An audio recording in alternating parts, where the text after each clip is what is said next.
I think there are various areas that we are working on.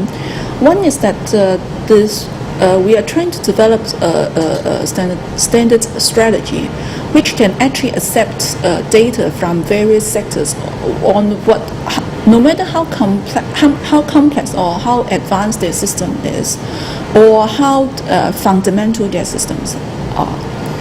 So to make sure that we can actually meet the basic requirement of electronic health record sharing, that is, sharing the healthcare data to support the continuous healthcare. So in relation to this, we are approaching this or meeting this target using various approaches.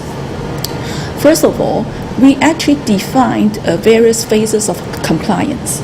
At the very basic level, this is very similar to sharing of an automated paper like a PDF or a big free text data. So at least they can, when they read the data in the electronic platform, they can interpret what that means. And then at the second level, that we actually develop some sort of content list.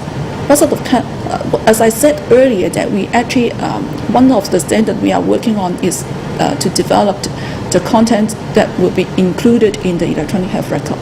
So we developed what sort of data elements that would be required in a discharge summary or in a medication order, so that when they send the data there, if they actually say that, well, this is the drug name, then we can actually integrate the data together.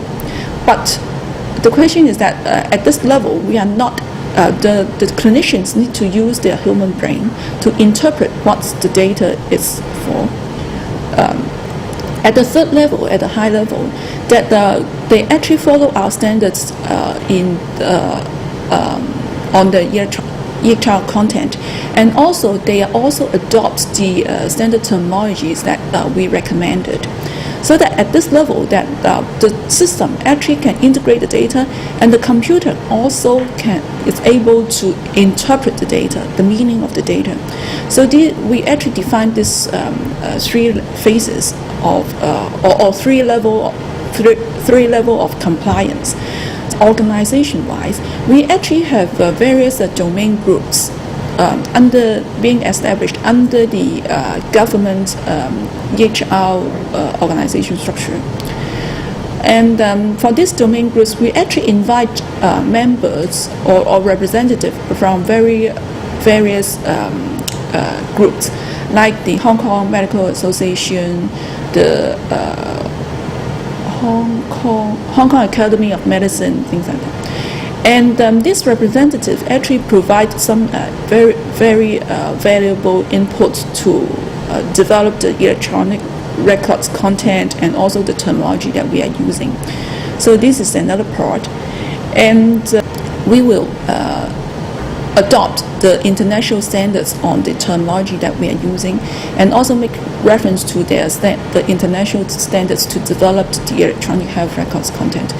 In relation to this, we will publish, when it's ready, we will publish the standards. And we actually will develop a mechanism such that the healthcare sectors can actually provide us feedback on what sort of areas they are looking at, or what sort of things that they would like to include in the standards, so that there will be not just a one-way, but actually a two-way iterative process to further develop and enhance the standards. I think the major thing is that we will, based on the standards, then we will develop the electronic health record, a territory-wide electronic health record. And we hope that we will actually demonstrate to not only Asia but to the rest of the world that we are actually can use this approach to develop a territory-wide, a comprehensive electronic healthcare record platform for sharing records amongst the healthcare sectors. And at the same time, we will also share our experience with the other parts of the world on how we are actually developing the standards and how we are going to manage them, and to support the child development.